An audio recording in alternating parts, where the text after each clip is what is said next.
السلام عليكم ورحمة الله وبركاته. بسم الله الرحمن الرحيم. الحمد لله رب العالمين والصلاة والسلام على رسوله الكريم وعلى آله وصحبه أجمعين. قال الله تعالى: أعوذ بالله من الشيطان الرجيم وأقيموا الصلاة وآتوا الزكاة واركعوا مع الراكعين. عن ابن عمر رضي الله عنهما قال: قال رسول الله صلى الله عليه وسلم: بني الإسلام على خمس: شهادة أن لا إله إلا الله وأن محمدا رسول الله وإقام الصلاة وإيتاء الزكاة والحج وصوم رمضان. متفق عليه. الحمد لله. প্রশংসা আল্লাহর জন্য, শান্তপ্রতীর্ণ হোক আমাদের প্রিয় নবী মুহাম্মদ সাল্লাল্লাহু আলাইহি ওয়াসাল্লামের উপর।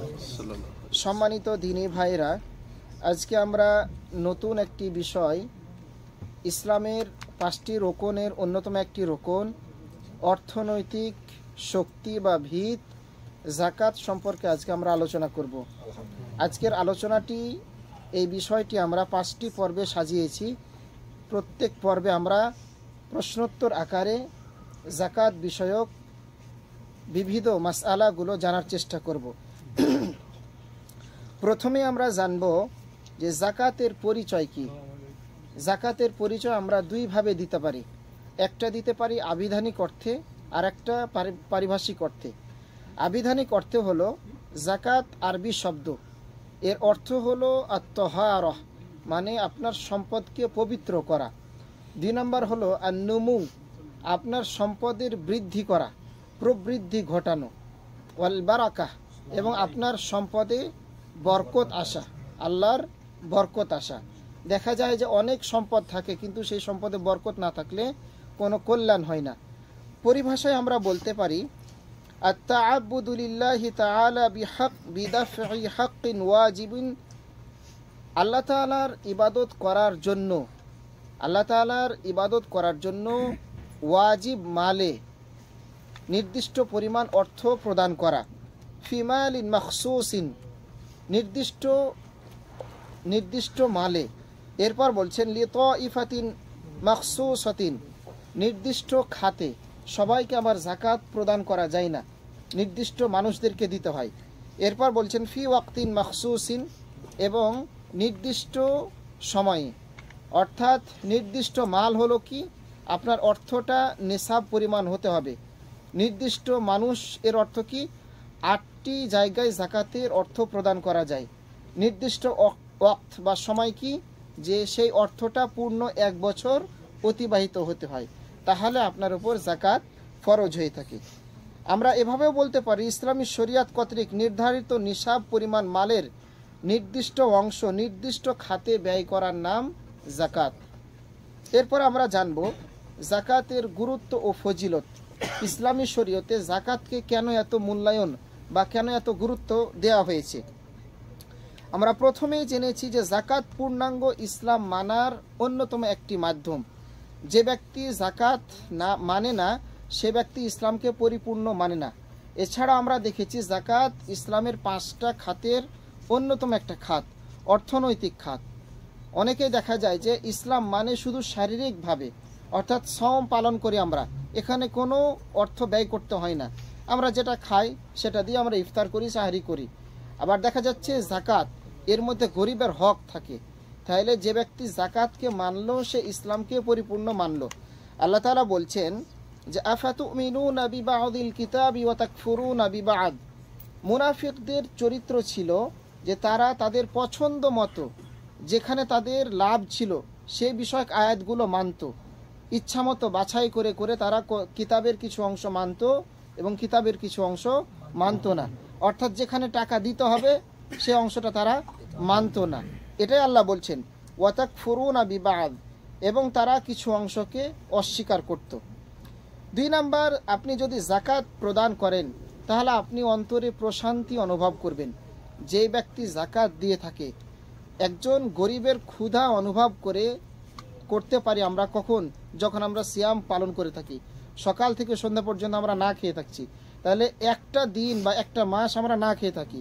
দেখা যাচ্ছে যে রমাজানের বাইরে অন্যান্য সময়ে গরিব মিসকিনরা কখনো সকালে খায়, কখনো রাতে খায়, একবার খেলে দ্বিতীয়বার আবার কখন খাবে তাদের জানা নেই। আমরা তাদের ওই অভাবটা, ওই অনুভূতিটা আমরা বুঝতে পারি। আল্লাহ রাসূল সাল্লাল্লাহু আলাইহি সাল্লাম তার ঘরে কোনো কিছু থাকাকালীন অবস্থায় কাউকে ফিরিয়ে দিতেন না। তিনি বলছেন, লা ইউমিনু আহাদুকুম হাত্তা ইউহিব্বা লিআখিহি মা ইউহিব্বু লিনাফসিহি।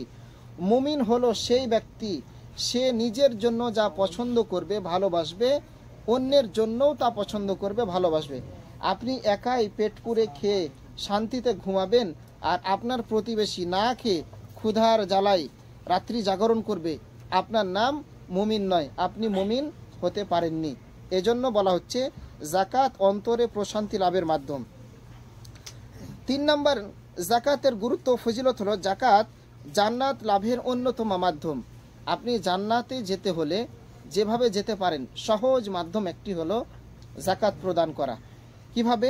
আল্লাহ রাসূল সাল্লাল্লাহু আলাইহি সাল্লাম বলছেন, ইন্না ফিল জান্নাতি লাগুরফা, নিশ্চয় জান্নাতে এমন একটি বিশেষ শ্রেণীর, বিশেষ মর্যাদার ঘর রয়েছে, কামরা রয়েছে, বিশেষ এই ঘরটি জান্নাতের মধ্যে।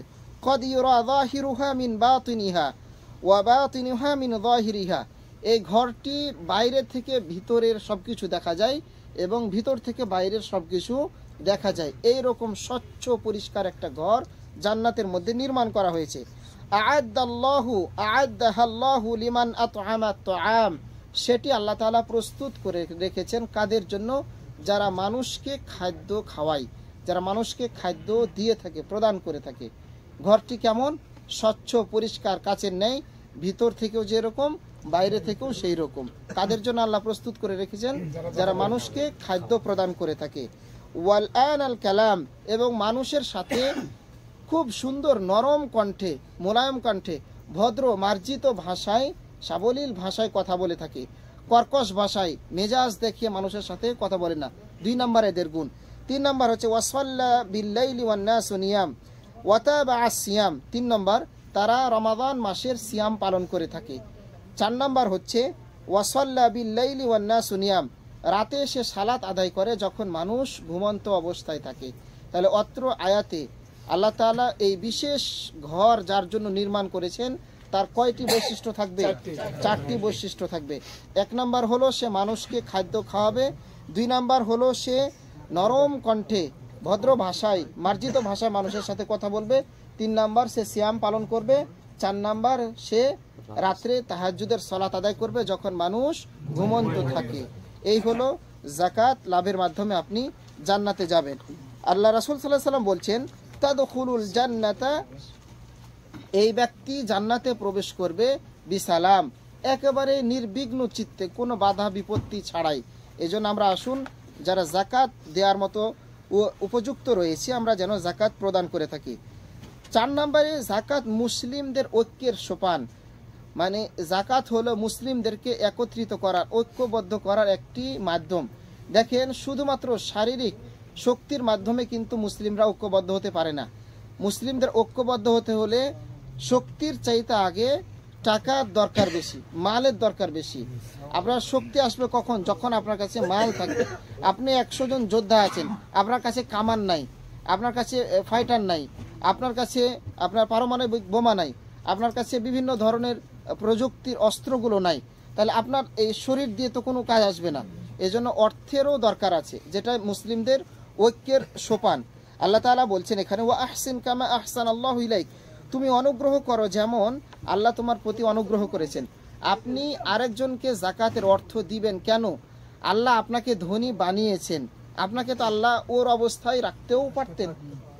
আপনি আজকে মনে করছেন যে আমি তাকে কেন যাকাত দিব, এমনও তো হতে পারতো আজকে আপনি যাকাত দাতা, আপনি হয়তো কালকে যাকাত গ্রহীতা হতে পারেন। গ্রহীতা বুঝেন? মানে যে যাকাত নেই, যে নেই যাকাত দাতা, হয়তো আজকে আপনি টাকা আছে, আল্লাহ আপনাকে ধনী বানিয়েছেন, কালকে আপনি ধনী নাও থাকতে পারেন, কালকে আপনি যাকাত গ্রহীতা হয়ে যেতে পারেন। এজন্য আল্লাহ বলছেন যে তুমি তাদের প্রতি অনুগ্রহ করো তেমনি যেভাবে আল্লাহ তোমার প্রতি অনুগ্রহ করেছে। রাসূল সাল্লাল্লাহু আলাইহি সাল্লাম বলছেন একটা হাদিসের মধ্যে, আল মুসলিমু আখুল মুসলিম, একজন মুসলিম অপর মুসলিমের ভাই, লা ইয়াযলিমুহু ওয়া লা ইউসাল্লিমুহু, সে তার উপর জুলুম করবে না এবং তাকে শত্রুর কাছে দিয়ে দিবে না, শত্রুর হাতে সোপর্দ করবে না। ওমান কানা ফি হায়াজাতি আখিহি কানা আল্লাহু ফি হায়াজাতিহি, যে ব্যক্তি কোনো মুসলিম ভাইয়ের প্রয়োজন পূর্ণ করার চেষ্টা করবে, আল্লাহ তাআলাও তার প্রয়োজনকে পূর্ণ করে দিবেন। ওয়ামান ফাররাজা আন মুসলিমিন কুরবাতান, যে ব্যক্তি কোনো মুসলিমের দুঃখ, দুর্দশা, বিপদ, মুসিবত এটা থেকে তাকে উত্তরণের চেষ্টা করবে, ফাররাজাল্লাহু আনহু, আল্লাহ তাআলা তাকে উদ্ধার করবেন ওই বিপদ থেকে, মুক্তি থেকে, মুসিবত থেকে। কুরবাতান মিন কুরবাত ইয়াউমিল কিয়ামা, সবচেয়ে বড় মুসিবত যেটি কিয়ামতের দিন, ওই কিয়ামতের দিবসের মুসিবত থেকে আল্লাহ তাআলা তাকে হেফাজত করবেন, আল্লাহ তাআলা তাকে উদ্ধার করবেন।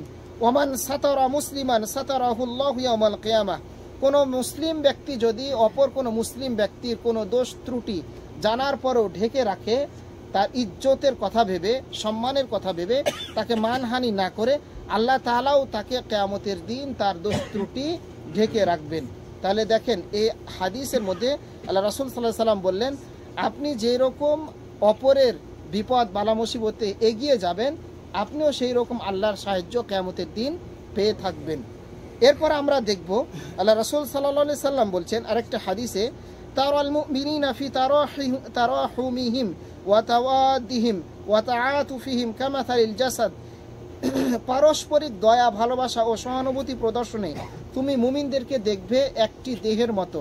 মানে একে অপরের ভালোবাসা, দুঃখ, দুর্দশা ইত্যাদি সকল পৃথিবীতে লক্ষাধিক মুসলিম রয়েছে, কিন্তু তারা একটি দেহের নেই। হাজারো মানুষ হলে তারা একটা দেহের নেই। আল্লাহ রাসূল বলছেন, ইদাশতাকা উযওয়া তাদাআ লাহু সাইরু জাসাদিহি বিসসাহরি ওয়াল হুম্মা, যখন তাদের শরীরের একটি রোগ, একটি অঙ্গ রোগাক্রান্ত হয়, তখন শরীরের সকল অঙ্গ প্রত্যঙ্গ রাত জাগে এবং জ্বরে আক্রান্ত হয়। অর্থাৎ তাদের দেহের কোনো অঙ্গ যখন ব্যথায় ব্যথিত হয়, রোগে আক্রান্ত হয়, তখন পুরো মুসলিম জাতি সেটা অনুভব করতে পারে। ফিলিস্তিনে, গাজার মুসলিমরা আজকে ক্ষুধার্ত অবস্থায় আছে, আমাদের উচিত হচ্ছে তাদের ওই ক্ষুধার অনুভব করা। আপনার প্রতিবেশী ক্ষুধার্ত আছে, সেটা আপনার অনুভব করা। আপনি ফিলিস্তিন যেতে পারছেন না, আপনার গ্রামের মধ্যে কারা চাইতে পারে না কিন্তু তাদের পেটে ক্ষুধা রয়েছে।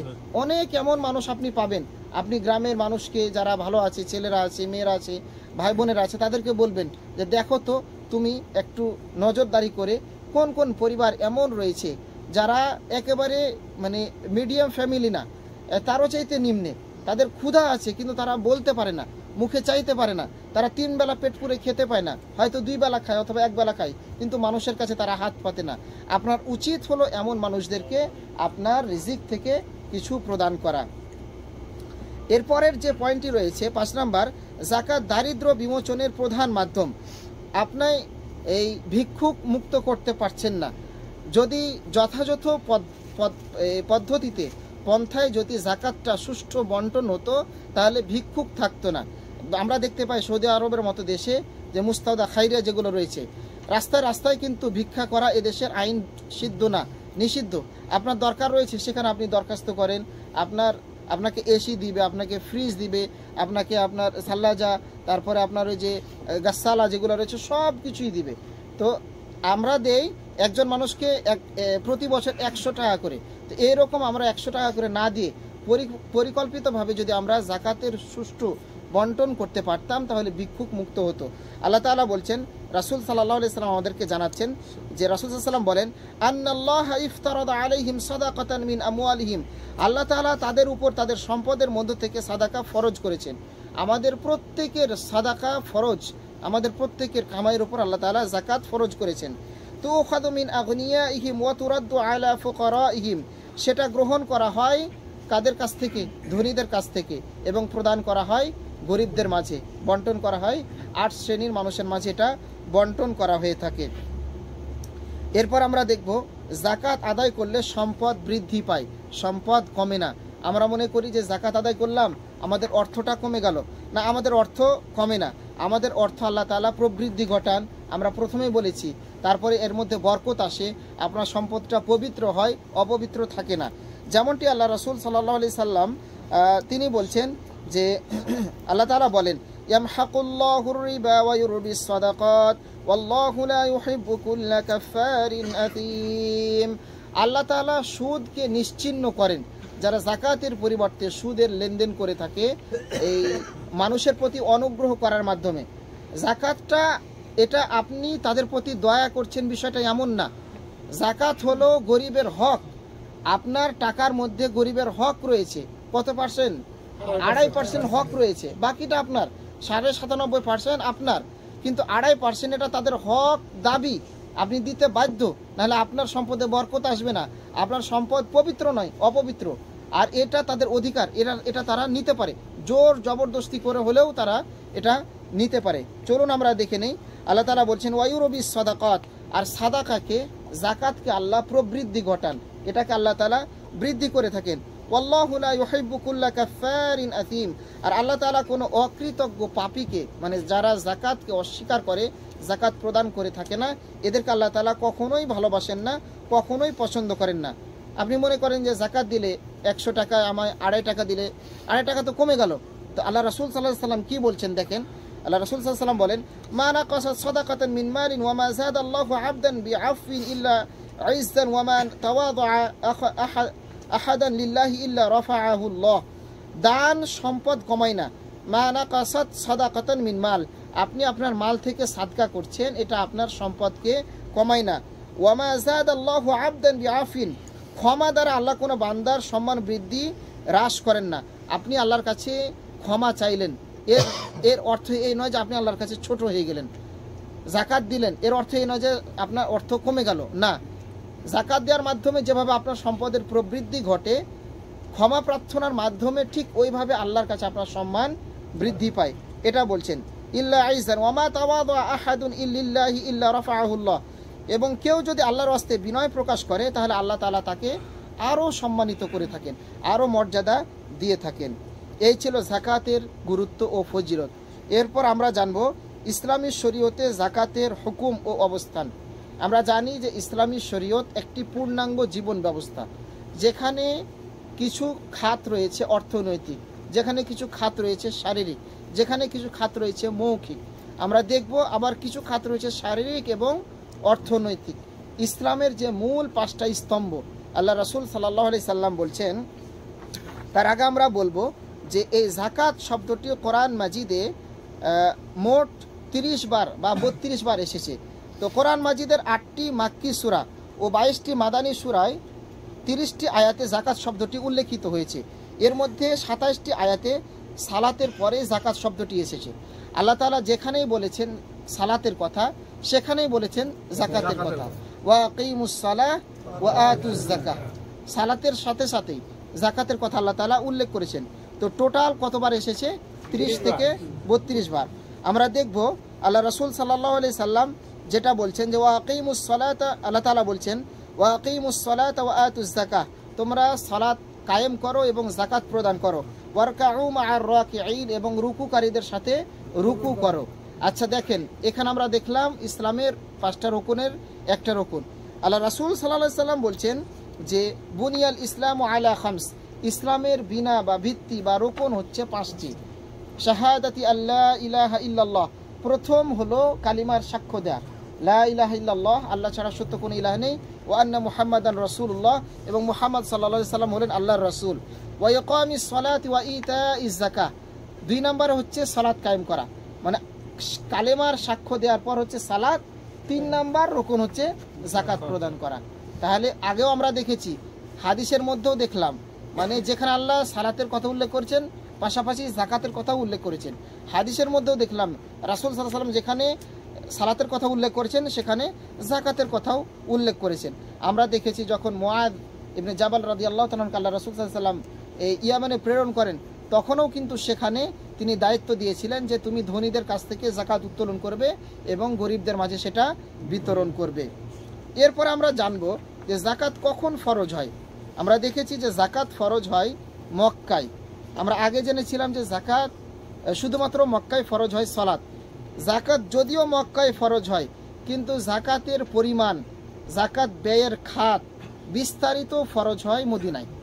তাহলে উত্তর হবে যাকাত ফরজ হয়, আদেশ প্রাপ্ত হয় মক্কায়, কিন্তু এর বিস্তারিত বিবরণ ব্যাখ্যা কোথায় নাজিল হয়? মদিনায়। যে কাকে কাকে দিতে হবে, কে কে এর হকদার, স্বর্ণের জাকাত কতটুকু, রৌপ্যের জাকাত কতটুকু, খাদ্যশস্যের জাকাত কতটুকু ইত্যাদি এগুলো আমরা পাই মদিনায় ফরজ হয়েছে। আমাদের মধ্যে কেউ যদি সামর্থ্যবান থাকে এবং সে যদি জাকাত পরিহার করে, জাকাত না দেয়, অর্থাৎ জাকাত ত্যাগকারীর শাস্তি বা হুকুম কি আমরা জানবো। কেউ যদি জাকাত ওয়াজিব হওয়াকে, ফরজ হওয়াকে অস্বীকার করে, তাহলে সে ব্যক্তি মুরতাদ হয়ে যাবে, সে ব্যক্তি কাফের হয়ে যাবে। তাকে আবার তাওবা করে ইসলামে ফিরে আসতে হবে। সে তওবা করে ফিরে না আসলে তার রক্ত মুসলমানের জন্য হালাল, মানে তাকে ইসলামী হুকুমত খেলাফত থাকলে তাকে হত্যা করতে হবে, এটা তার রক্ত ইসলামের জন্য হালাল। এটা কোরআন এবং হাদিস দ্বারা সাব্যস্ত হয়েছে। পক্ষান্তরে কেউ যদি জাকাত ওয়াজিব হওয়াকে স্বীকার করে কিন্তু অজ্ঞতাবশত অথবা কৃপণতার কারণে, আগেরটা হলো অহংকার করে জাকাতকে অস্বীকার করে, কিন্তু এটা হচ্ছে জাকাতকে স্বীকার করে কিন্তু সে এতটাই বখিল যে জাকাতের টাকা দিতে সে তার মনে হয় খুব কষ্ট হয়, তো সে দেয় না।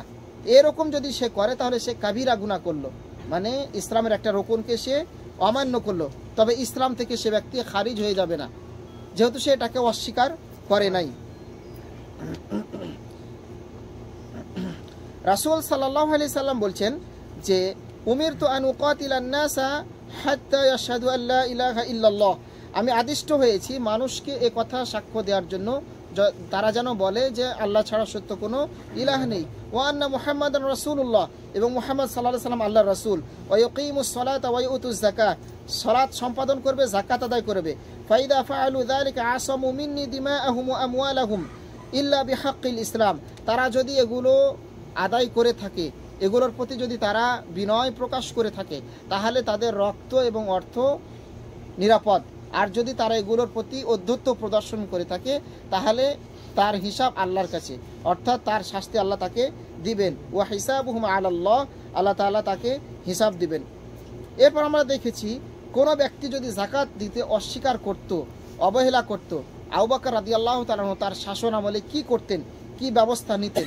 রাসূল সাল্লাল্লাহু আলাইহি সাল্লামের মৃত্যুর পর তিনি বলছেন, ওয়াল্লাহি, আবু বকর রাদিয়াল্লাহু তাআলা বলছেন যে আল্লাহর কসম, লাউ মানাউনি আইনাকান কানু ইউআদুনাহা ইলা রাসূলিল্লাহি সাল্লাল্লাহু আলাইহি সাল্লাম, আল্লাহর কসম রাসূল সাল্লাল্লাহু আলাইহি সাল্লামের জামানায় কেউ যদি আইনাকান কানু ইউআদুনাহা ইলা রাসূলিল্লাহি সাল্লাল্লাহু আলাইহি সাল্লাম, যদি তারা একটি মেষ শাবক যাকাত দিতেও অস্বীকৃতি করত।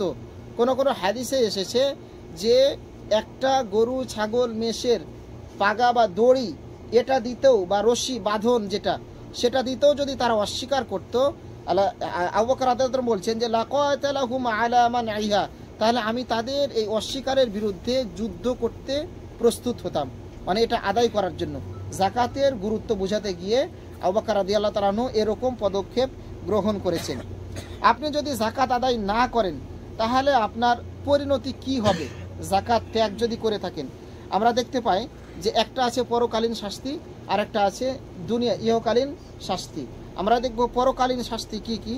আল্লাহ তাআলা বলছেন যে সূরা তাওবার 34 এবং 35 নম্বর আয়াতে, আয়াতটা খুব ভালো করে শুনুন। কোন সূরা? সূরা তাওবা 34 এবং 35 নম্বর আয়াত।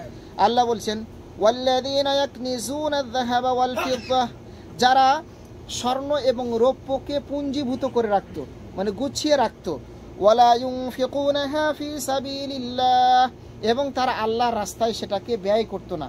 আল্লাহর রাস্তায় ব্যয় করার অর্থ কি? যাকাত দেওয়া। ফাবাশশিরহুম বিআযাবিন আলীম, তাহলে আপনি তাদেরকে সুসংবাদ দিন, মানে আল্লাহ তাআলা তিরস্কার করে বলছেন যন্ত্রণাদায়ক শাস্তির তাদেরকে সুসংবাদ দিন।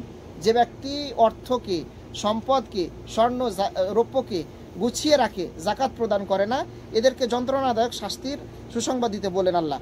এরপর বলছেন ইয়াউমা ইউহমা আলাইহা ফি নারি জাহান্নাম, সেদিন জাহান্নামের আগুনে আপনার ওই সম্পদগুলোকে, স্বর্ণ রৌপ্যকে উত্তপ্ত করা হবে, প্রজ্বলিত করা হবে, যেগুলো আপনি গুছিয়ে গুছিয়ে রাখতেন, জমা করে করে গুনে গুনে রাখতেন সেগুলোকে।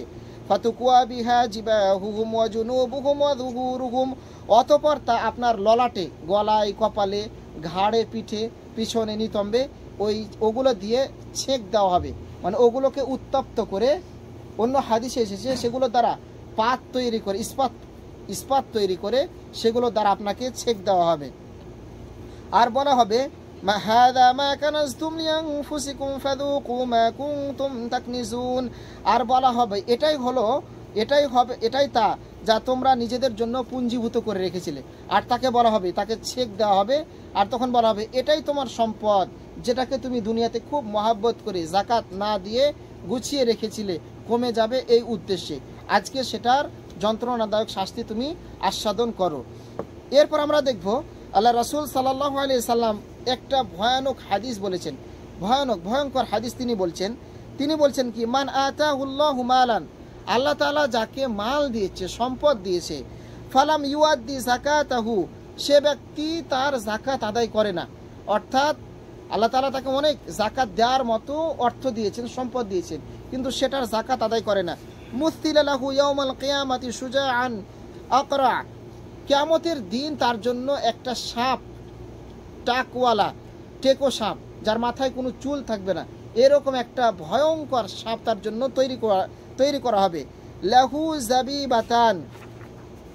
এরপর আল্লাহ রাসূল সাল্লাল্লাহু আলাইহি সাল্লাম বলছেন যে তার তীব্রতার কারণে, তার বিষের কারণে টেকো মাথা বিশিষ্ট একটা সাপ দেয়া হবে, তার গলায় ঝুলিয়ে দেওয়া হবে। সাপটি তার মুখের দুপাশে, লাহু জাবিবাতানি, তার মুখের দুই পাশে, ইউতাওয়িকুনাহু ইয়াউমাল কিয়ামা সুম্মা ইয়াখুযু বিলিহজামাতাইহি ইয়ানি শিদকাইহি সুম্মা ইয়াকুলু আনা মালুকা আনা কানজুক।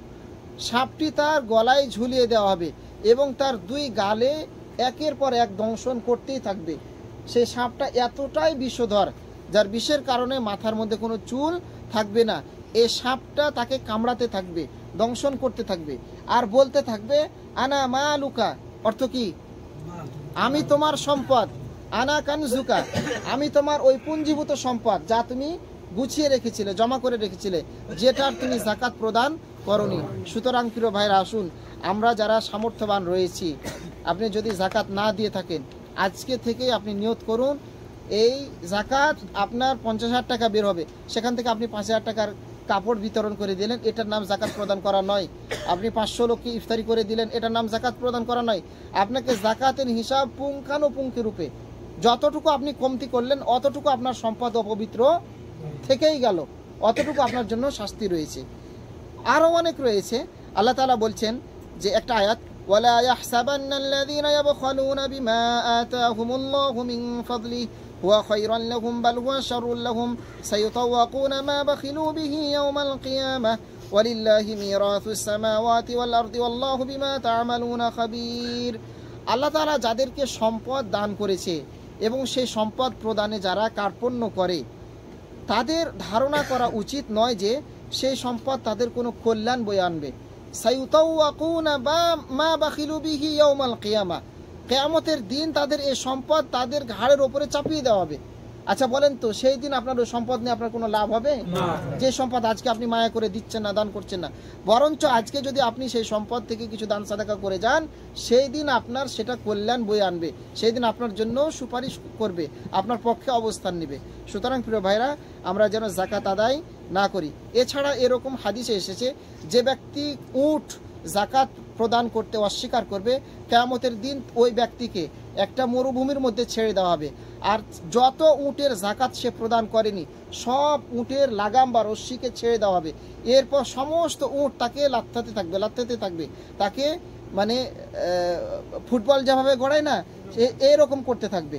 যারা গরুর যাকাত দিতে অস্বীকার করেছে, এরকম একটা মরুভূমি তাদেরকে ছেড়ে দেওয়া হবে। এরকম গরুর যদি একটা বাচ্চাও থাকে, সে বাচ্চাটাও তাকে লাথি দিতে থাকবে, এরকম প্রত্যেকটা ছাগল। তো সুতরাং দেখুন যাকাত না দেওয়ার পরিণতি কত ভয়াবহ।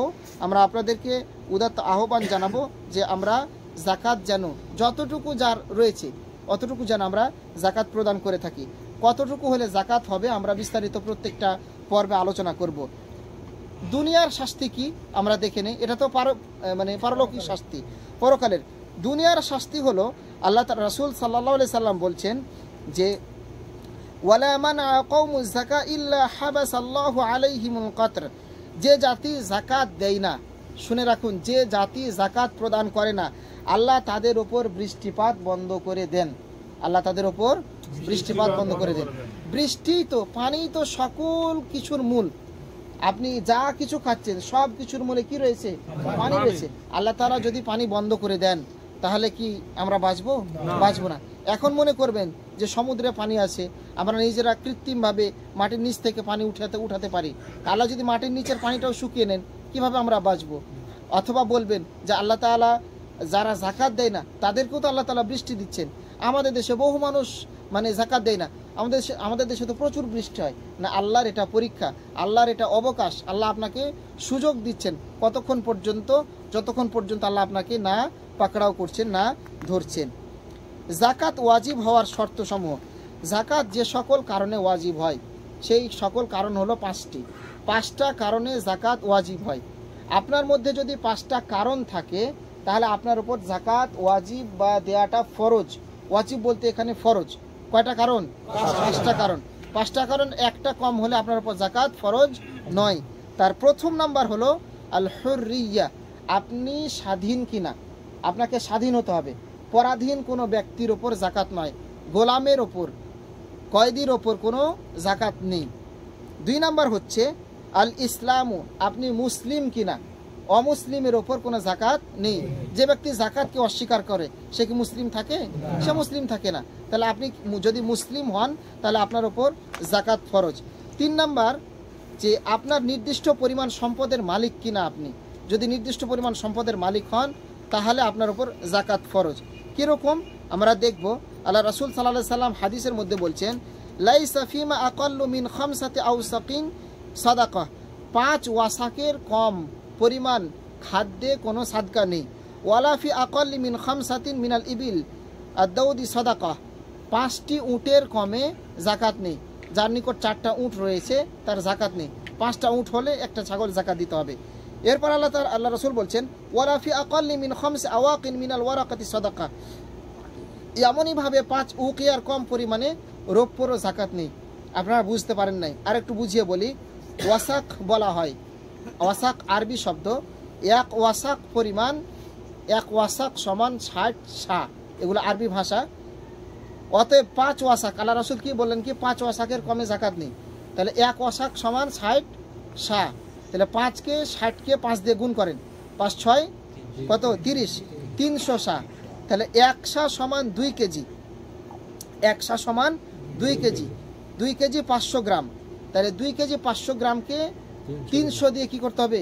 গুণ করতে হবে। 300 দিয়ে যদি গুণ করেন তাহলে আসে 750 কেজি। 750 কেজি। এরপর দেখেন, অর্থাৎ 18 মণ 30 কেজি। এই পরিমাণ শস্য যদি, এই পরিমাণ খাদ্য শস্য যদি বৃষ্টির পানিতে উৎপাদিত হয় তাহলে সেখান থেকে 10 ভাগের 1 ভাগ জাকাত আসবে। কথা বুঝতে পেরেছেন? কত মণ? 18 মণ 30 কেজি। 18 মণ 30 কেজি যদি, অর্থাৎ 750 কেজি। কেউ 30 কেজিতে মণ ধরে, আবার কেউ 40 কেজিতে মণ ধরে। তাহলে আপনি কেজিতে ধরবেন যে 750 কেজি যদি আপনার উৎপাদিত খাদ্যশস্য হয় তাহলে সেখানে আপনার 10 ভাগের 1 ভাগ জাকাত দিতে হবে। আর যদি আপনি নিজে পানি খরচ করে সেচ দিয়ে যদি আপনি ওটা উৎপাদন করে থাকেন তাহলে সেখানে 20 ভাগের 1 ভাগ, 20 ভাগের 1 ভাগ। তাহলে ওখানে 5 দিয়ে ভাগ করবেন, 5 20 100, 20 ভাগের 1 ভাগ। আল্লাহর পানি দিয়ে হলে 10 ভাগের 1 ভাগ, আর নিজে খরচ করে পানি দিয়ে উৎপাদন করলে 20 ভাগের 1 ভাগ। উকিয়া কাকে বলা হয়? 1 উকিয়া সমান 40 দিরহাম, অথবা 5 উকিয়া সমান 200 দিরহাম। রৌপ্যের ক্ষেত্রে এই 200 দিরহাম হয় 595 গ্রাম, রূপার ক্ষেত্রে হয় 595 গ্রাম, আর স্বর্ণের ক্ষেত্রে হয় 24 ক্যারেট স্বর্ণ যেটা, সেটা হয় 85 গ্রাম। 24 ক্যারেট স্বর্ণ সেটা কত গ্রাম? 85 গ্রাম।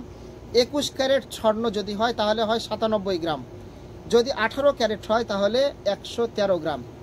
তাহলে সর্বসাকুল্যে ওলামাগণ যেটা ফাতোয়া দিচ্ছেন, আপনার নিকট যদি 85 গ্রাম স্বর্ণ থাকে, 1 বছর অতিক্রম করে, তাহলে আপনার উপর জাকাত ফরজ। বা অথবা এই পরিমাণ অর্থ যদি আপনার কাছে থাকে, অথবা 595 গ্রাম রূপা যদি আপনার কাছে থাকে, অথবা এই পরিমাণ অর্থ যদি আপনার কাছে থাকে, তাহলে আপনার উপর জাকাত ফরজ।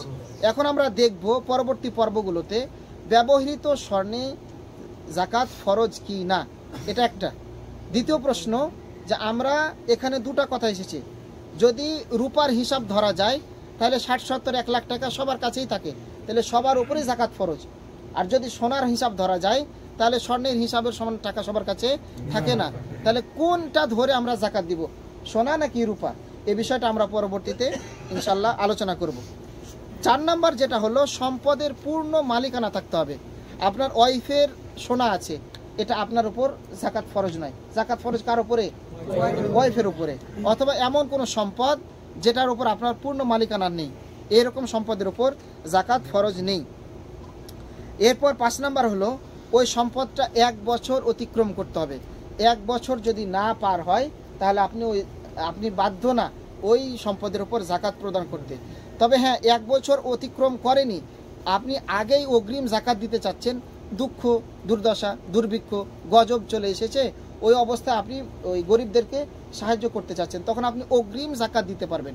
কিন্তু আপনার উপর ফরজ নয় 1 বছর যদি আপনার ওই সম্পদটা আপনার হস্তগত না থাকে। আমরা আল্লাহ তাআলার কাছে দোয়া করছি, আল্লাহ তাআলা যেন আমাদেরকে যা শুনলাম জাকাত বিষয়ে এগুলো আমল করার তৌফিক দান করেন। এই আশাবাদ ব্যক্ত করে আজকে আমাদের প্রথম পর্ব জাকাত বিষয়ক ফিকহুজ যাকাত এটা আমরা শেষ করছি। ও সাল্লাল্লাহু ওয়াসাল্লাম আলা নবিয়িনা মুহাম্মদ ওয়া আলা আলিহি ওয়া সাহবিহি আজমাইন। আসসালামু আলাইকুম ওয়া রাহমাতুল্লাহি ওয়া বারাকাতুহু।